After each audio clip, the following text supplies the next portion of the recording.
ایک آدمی جو خود زنا کا مرتکب ہے وہ زنا کا فیصلہ کیسے کرے گا؟ ایک آدمی جو خود شراب پیتا ہے وہ خود کیسے اس کا فیصلہ کرے گا؟ یہ آپ نے مرسیڈیز گاڑی جو ہے وہ گدھا گاڑی چلانے والے کے ہاتھ میں پکڑا دی تو تباہ و برباد ہو گیا بہت سارے سسٹم۔ اصل میں مسئلہ یہ ہے کہ پاکستان کے پورے جوڈیشل سسٹم کو دوبارہ ریوائز کرنا پڑے گا۔ پاکستان کا جوڈیشل سسٹم ہے ایڈویسوریل، جبکہ اسلام کا سسٹم ہے انکوزیٹوریل۔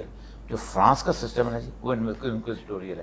مثلا میں جج ہوں نا جی، مجھے پتہ ہے کہ رضوان نے قتل کیا، میں نے دیکھا ہے، لیکن میرے سامنے اگر گواہ نہیں آئیں گے تو میں رضوان کو سزا نہیں دے سکتا، میں مجبور ہوں۔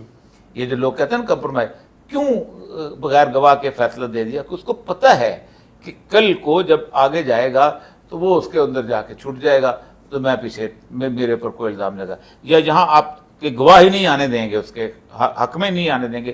تو یہی مسئلہ تھا پاکستان میں۔ آپ کو پتہ ہے کم از کم 50 سال بیرون عدالت جو کمپرومائز ہوتا تھا وہی ہوتا تھا کہ ایک آدمی ہے، وہ چودھری ہے، اس کے بیٹے نے قتل کیا ہے، اس نے پورے علاقے کے لوگوں کو کہا کہ گواہی نہیں دینی، گواہی نہیں دی۔ یہ پاکستان میں جرگا لا کیوں کامیاب ہے؟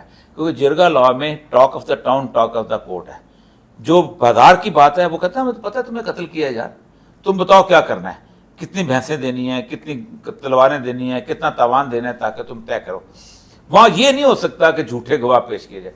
پاکستان کی کوئی عدالت ایسی نہیں جس کے باہر جھوٹا گواہ موجود نہ ہو اور وہ بکتا نہ ہو، وہ پیسے دے کے گواہی نہ دیتا ہو، قسم نہ کھاتا ہو۔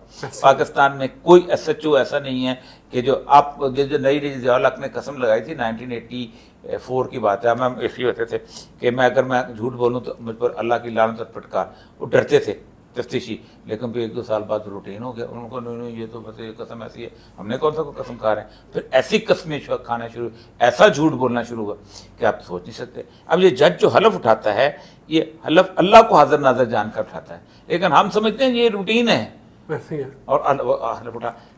پاکستان میں پورے کے پورا جوڈیشل اوور آل جو ہے right from the very beginning ایک ایسی ترمیم جس میں تمام جوڈیشری جو ہے مکمل طور پہ چلی جائے، دوبارہ امتحان لیا جائے، دوبارہ ان کی اخلاقی صورتحال کو چیک کیا جائے۔ آپ سوچ سکتے ہیں کہ دنیا کے کسی ملک کے اندر ہر ایک جو ہے وہ آ سکتا ہے، لیکن جج کو اخلاقی ٹیسٹ سے گزارتے ہیں ورنہ نہیں آتا۔ امریکہ ہو، یورپ ہو، کسی اور جگہ جج کے بارے میں اگر یہ ان کو پتہ چل جائے کہ اس نے کسی وقت قانون توڑا ہے اور اس کو ٹکٹ ملا ہے اور جان بوجھ کے ٹکٹ ملا ہے تو اس کو جوڈیشری کے امتحان میں کوالیفائی نہیں ہونے دیتے۔ بالکل صحیح ہے۔ اور یہ سب ہم نے دیکھا ہے عدلیہ کے حوالے سے، یہ تاریخ بھری پڑی ہے۔ پنجاب اسمبلی ہو، قومی اسمبلی میں جو عدم اعتماد والی تاریخ تھی، اس سے لے کے اب تک آج کے دن تک جب ویڈیو ریکارڈ کر رہے ہیں، لگتا یہ ہے کہ آئین اور قانون نہیں، ذاتی پسند اور ناپسند کے اوپر فیصلے دیے گئے۔ کیا ان ججوں کو اللہ کا ڈر نہیں ہے؟ کیا ان کے حوالے سے کوئی وعید نہیں ہے جو یہ اتنے دھڑلے سے اچھا یہ ہم سمجھتے ہیں کہ نہیں ہو رہی ہے۔ جس وقت 1954 میں غلام محمد نے اسمبلی توڑی تھی نا جی، تو مولوی تمیز الدین اسپیکر ہوتا تھا۔ جی ایسے ہی۔ مولوی تمیز الدین سندھ اسمبلی میں چلا گیا، اس کے پیچھے انہوں نے بندے لگائے، ٹھیک ہے، اس کو پکڑو۔ وہ اسمبلی میں اس نے قرارات جمع کرائی، اس میں درخواست جمع کرائی، اور پھر وہ پوری رات جو ہے وہ ہائی کورٹ کی بلڈنگ میں سویا، ٹھیک ہے، اور صبح سویرے وہ ایک جسے کہتے ہیں نا وہ سویپر کے کپڑے جو پہن کے تو باہر نکلا، ٹھیک۔ آج بھی یہی ہوتا ہے نا کہ وہ جو فواد چودھری اندر بند ہے جی، اس کو پکڑ رہے ہیں جی، اندر نکل رہے ہیں، واپس چلا گیا۔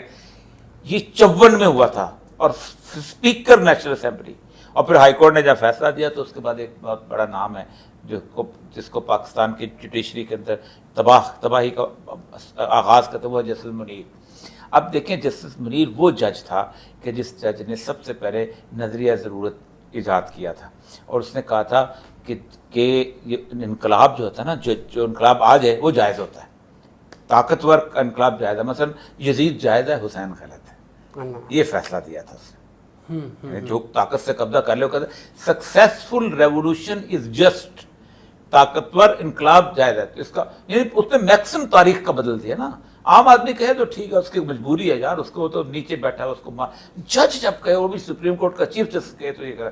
اس کے بعد ہوا یہ کہ پھر جس نے جو چاہا ہے کیا. اب اس کے بعد آپ اندازہ کریں اتنا بددیانت آدمی تھا. ایک عورت ہے سلینا کریم، اس نے کتاب قائد اعظم کے اوپر لکھی ہے. اس نے کہا کہ اس نے ایک فیصلے کے اندر قائد اعظم کو کی تقریریں بدل کے اس کو سیکولر کیا. جو بندہ قائد اعظم کی تقریر بدل دے، قائد اعظم کا رائٹرز کا انٹرویو تھا، اس کے اندر اپنی لائن شامل کر دی تھی. یعنی chief justice of Pakistan, chief justice of Pakistan, وجہ منیر انکوائری رپورٹ بڑی مشہور ہے. تو یہ جو بیج ہے نا جی رضوان صاحب، یہ اتنا پرانا ہے، اتنا گندا ہے. آپ ایک کی بات کرتے ہیں، یعنی آپ اندازہ کریں ایوب خان کو انہوں نے سپورٹ کیا، ججوں نے یحییٰ خان کو اس نے سپورٹ کیا. اس کے بعد انہوں نے یحییٰ خان جب چلا گیا تو کہا وہ تو یوزر پر تھا. ضیاء الحق جب چلا گیا تو کہا غاصب تھا. ٹھیک ہے. اور پھر آج تک آپ اندازہ کریں کہ جسٹس اسلم پہ ایک ریکارڈ کے اوپر ہے کہ فیصلہ ہو گیا تھا کہ اسمبلی بحال کر دیا جنیجو میں. میں نے فون کیا، میں نے کہا خبردار اسمبلی مت بحال کرنا.